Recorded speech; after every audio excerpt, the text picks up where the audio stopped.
हरे कृष्ण दोस्तों, मैं दीपक दीरावानी मेरे यूट्यूब चैनल में आपका हार्दिक स्वागत करता हूं। और आज का शेयरिंग सेशन है 1171 और आज का टॉपिक है रिटायरमेंट प्लानिंग पार्ट 12 और उसका सब टॉपिक है डेंजरस एजम्पशन।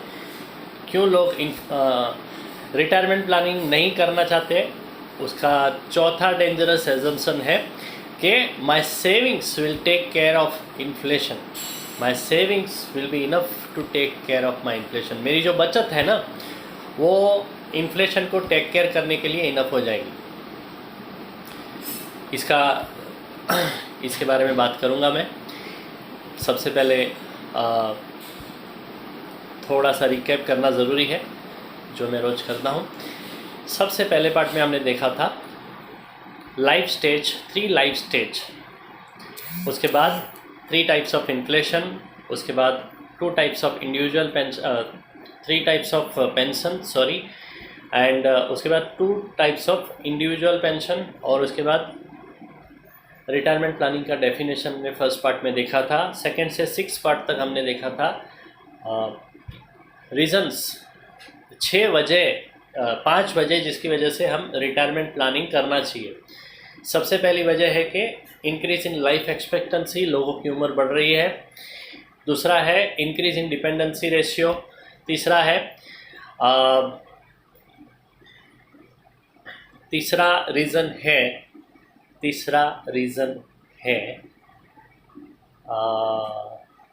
रीज़न ये है दोस्तों कि no proper social security systems for senior citizen. चौथा रीज़न है decline in the joint family structure and 5वां रीज़न है इम्पैक्ट ऑफ इन्फ्लेशन। ये 5 वजह है जिसकी वजह से रिटायरमेंट प्लानिंग करना कंपलसरी है। फिर हमने देखा था कि आजकल लोग बच्चों का एजुकेशन को ज़्यादा इम्पोर्टेंस देते हैं, जिसकी वजह से रिटायरमेंट प्लानिंग के लिए सेविंग्स बचता नहीं है, या तो उसके बारे में वो ध्यान ही नहीं देते हैं। एंड उसके बाद हमने डेंजरस एजम्पशन देखना चालू किया कि लोग क्या क्या एजम्पशन देते हैं, क्या क्या सोचते हैं कि रिटायरमेंट प्लानिंग की ज़रूरत नहीं है। सबसे पहला एजम्पशन डेंजरस वाला ये था कि मेरे पास इनफ सेविंग है in the form of RD SIP, तो मेरे को और कुछ करने की ज़रूरत नहीं है। दूसरा हमने एजम्पशन देखा था डेंजरस एजम्पशन में कि I will live not very long, मैं ज़्यादा जीऊँगा नहीं। तीसरा assumption I will keep working, मैं जब तक जिंदा हूँ तब तक काम करते रहूँगा, तो रिटायरमेंट प्लानिंग करने की ज़रूरत क्या है। और चौथा आज हम देखेंगे जो है कि my savings will be enough to take care of inflation. मैं जो भी कर रहा हूँ वो इन्फ्लेशन को टेक केयर करने के लिए इनफ हो जाएगी। दोस्तों, लोग आजकल क्या बोलते हैं कि LIC का जो इन्वेस्टमेंट है ना, इन्फ्लेशन को टेक केयर नहीं करेगा। इन्फ्लेशन आज की डेट में 6-7% है। एक ज़माने में बहुत ज़्यादा था, अभी 6-7% है। जैसे जैसे ना रेट ऑफ इंटरेस्ट कम होता है, वैसे वैसे इन्फ्लेशन का रेट भी कम होता है।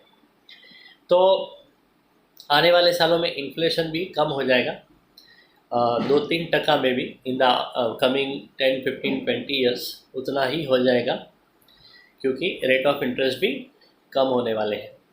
तो LIC का जो गारंटीड वाले प्लान्स है, जैसे कि जीवन उमंग, वो इन्फ्लेशन को आसानी से टेक केयर कर सकते हैं। और दूसरी बात, लोग बोलते हैं कि म्यूचुअल फंड SIP में डालना चाहिए जो आपको 10 से 12% देंगे, मगर जहाँ पे ज़्यादा रिटर्न है वहाँ पे रिस्क भी होता है, जो सबको मालूम है। तो वहाँ पे मिल भी सकता है, नहीं भी मिल सकता है पैसा। और दूसरी बात, SIP में रिस्क है ना, म्यूचुअल फंड में रिस्क है ना, करके इन्वेस्टमेंट उतना लंबा होता ही नहीं है, क्योंकि जहाँ पे रिस्क आता है वहाँ पे इन्वेस्टमेंट शॉर्ट टर्म हो जाता है। जहाँ पे गारंटी आता है वहाँ पे जो सेविंग्स है वो लॉन्ग टर्म हो जाता है। तो जिसकी वजह से SIP में इन्वेस्टमेंट उतना लंबा होता ही नहीं है। देखो, अगर आपको रियल में इन्फ्लेशन को बीट करना है ना, तो ज़्यादा समय तक ज़्यादा सेविंग करेंगे ना, तो आसानी से इन्फ्लेशन बीट हो जाएगा। SIP में, म्यूचुअल फंड में, बाकी जो ज़्यादा रिटर्न देते हैं वैसे इन्वेस्टमेंट में लोग ज़्यादा रखते ही नहीं है। उसके मेनली 3 पी कॉन्सेप्ट वहाँ पे लागू होता है, उसके बारे में बात करूँगा। सबसे पहला पी है कि किसी को अगर प्रॉफिट दिखता है तो वो बुक कर देता है, मतलब कि वो पैसा निकाल लेता है। वो पहला रीज़न है। एसआईपी में रिडम्पशन हो जाता है, यानी बंद हो जाता है। दूसरा वजह है एसआईपी बंद होने का, पैनिक सेलिंग। अगर मार्केट कम हो गया, अपना म्यूचुअल फंड कुछ रिटर्न नहीं दे रहा है, कम दे रहा है, तो भी हम निकाल लेते हैं, वो दूसरा रीज़न है। और तीसरा, और बहुत ही ज़्यादा करके होता है वो, इमरजेंसी में या तो प्रॉफिट बुकिंग यानी कुछ भी प्रॉफिट बुकिंग, कुछ भी अपने को परचेस करना है तो भी वहाँ से हम म्यूचुअल फंड को बंद कर डालते हैं। तो दोस्तों ये सब 3P concept mutual fund SIP में लागू होता है करके, और मेनली रिस्क फैक्टर है करके वहाँ पे इन्वेस्टमेंट लंबा नहीं होता है। अभी जहाँ पे लंबा इन्वेस्टमेंट ही नहीं होता है तो कॉर्पस इतना बड़ा कैसे हो सकता है। और जहाँ पे कॉर्पस बड़ा नहीं होता है दोस्तों, वहाँ पे इन्फ्लेशन को बीट करने के कोई सवाल ही नहीं है। LIC में लॉन्ग टर्म सेविंग होता है करके, भले इन्वेस्टमेंट ज़्यादा बड़ा नहीं है फिर भी एक बहुत बड़ा कॉर्पस क्रिएट हो जाता है अपना। So this is the reason why अपना LIC में इन्वेस्टमेंट, LIC का जो अपना जो प्लान है वो इन्फ्लेशन को आसानी से बीट कर सकता है। सो